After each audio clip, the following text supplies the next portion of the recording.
一路以嚟香港都被視為美食之都啦，飲食文化咧就比較多元嘅，當中打邊爐係比較受歡迎啦。咁隨住大眾對品質款式要求提高咗啦，台式火鍋咧就啱啱就迎合到呢一個時代嘅需求嘅。一定咧咁提供咗好多嘅湯底啦，同埋受歡迎嘅台式小食啦。咁喺甜品上面都有好多選擇，都符合到香港嘅口味同埋質素嘅要求嘅。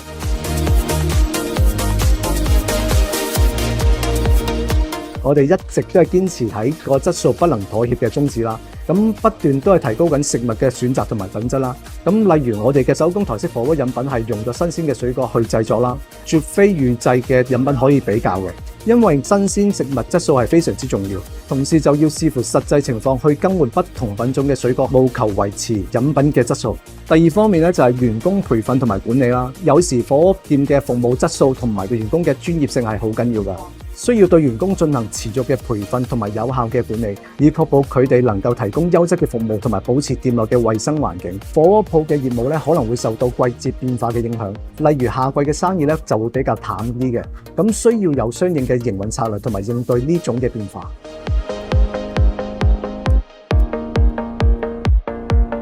由第二間分店咧開始就採用採購同埋庫存系統，因為我哋明白採購同埋庫存系統對於經營餐飲業務嘅公司嚟講係非常之重要。第一啦，可以提升效率，使用系統可以自動化管理，減少手動操作嘅時間同埋人力成本，比如自動生成採購訂單同埋庫存報告。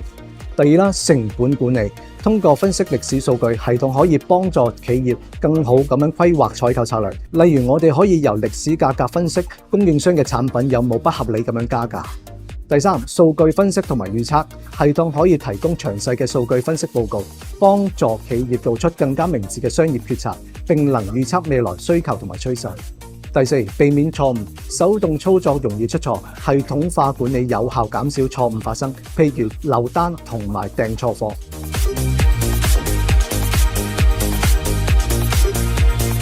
我哋選擇其中一個原因係因為佢哋仲有一套會計系統可以互通嘅。兩個系統互通咧，好處咧有以下幾點：數據一致性啦，節省時間同埋成本控制，可以確保數據嘅準確性同埋一致性，避免因為手動輸入導致嘅數據錯誤。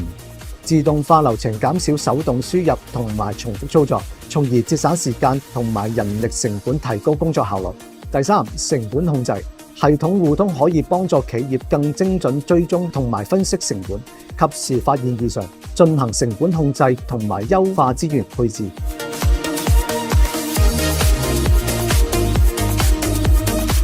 Foodible 嘅自動化採購流程帶俾我哋好多方便，節省大量嘅時間，避免人為錯誤。例如一間餐廳每日需要處理大量嘅食材採購訂單，有咗 Foodible 之後，可以快速生成訂單，確保食材供應及時到位。成本控制，通過分析歷史數據 ，Foodible 可以幫助餐廳制定更合理嘅採購策略，減少浪費，降低成本。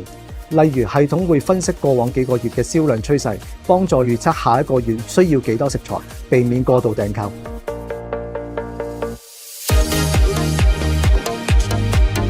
係啊，一般咧餐飲業嘅採購模式咧都真係比較傳統嘅。以往咧佢哋會用 fax 啦或者電話，而家咧就會開始用 WhatsApp group。而後台嘅同事咧通常都係用 Excel， 而大啲嘅公司咧佢哋就會用一個 ERP 嘅系統。不過咧我哋發覺咧傳統嘅 ERP 系統咧佢哋嘅操作咧好複雜，界面咧亦都好複雜，以致令到咧佢哋推展出去俾前線同事用嘅時候咧十分之困難。於是咧我哋就萌生咗一個咧要製作餐飲 ERP 嘅念頭。而喺當時咧我哋亦都有個客戶，佢正正就有呢個需要。而我哋亦都有同事咧，就喺餐飲業咧好資深，咁所以咧大家就一拍即合，促成咗咧呢一個系統嘅誕生。而當我哋慢慢去再開發呢個系統嘅時候咧，我哋就發覺其實越嚟越多餐廳咧，佢哋都有呢方面嘅需要，所以咧我哋就慢慢繼續去 develop 唔同嘅 module 啦，包括後台嘅管理啦、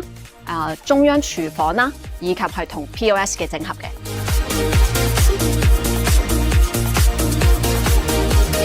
咁咧，佢哋有3個 P 要留意嘅。第一個咧就係 purpose 啦。譬如有啲公司咧，佢哋想擴充業務啦，佢哋好想喺個食材成本或者個效益上面咧更加嚟到去改進。咁所以咧，佢哋就需要訂立呢個目標喺度。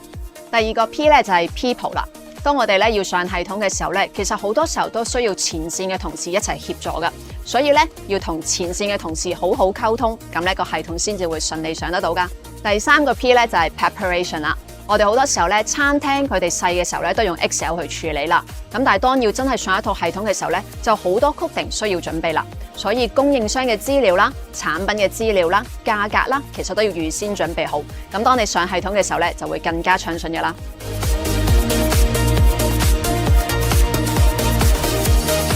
Foodivo 咧未來會向 AI 方面發展嘅，咁咧幫助前線嘅同事啦，佢哋只需要影一張單就已經收咗貨啦。另外咧，幫助後台嘅同事咧喺採購數據同埋發票呢個數據上面咧，可以更加容易整合，用 AI 嘅技術咧，幫助佢哋更加快捷咁樣核對唔同嘅數據，令到咧佢哋嘅效率更加提升。